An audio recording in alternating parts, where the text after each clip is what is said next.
Hey everyone, and welcome back to the channel. Today, we're diving into a celestial event that marks the turning point of the season, the Winter Solstice.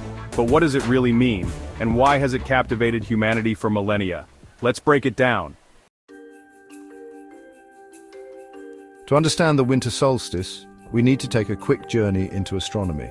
Imagine Earth as a slightly tilted spinning top. Our planet rotates on its axis, which is tilted about 23.5 degrees relative to its orbit around the Sun. This tilt is the reason we experience seasons.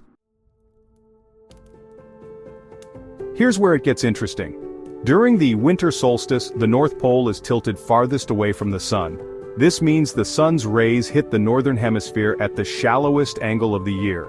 The result? Shorter days, longer nights, and that deep chill we all associate with winter.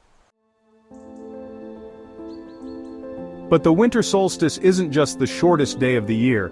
It's also the moment when the sun reaches its lowest point in the sky at noon, before it starts its gradual climb back up. It's like the sun hits her set, and from here on out, the days slowly get longer.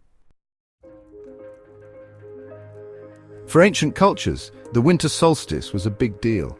Sites like Stonehenge in England and Newgrange in Ireland were built to align perfectly with the sun during this event.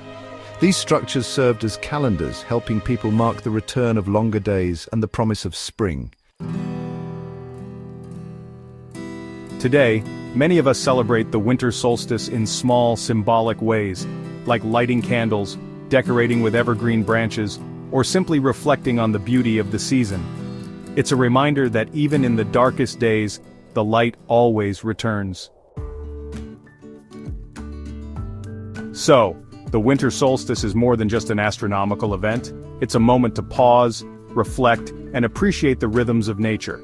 Whether you're stargazing, sipping cocoa, or just enjoying the extra time to sleep in, it's a day that connects us to the cosmos. Thanks for tuning in to Just Another Messenger. Don't forget to like, subscribe, and share this video with someone who loves a little science in their season. See you next time.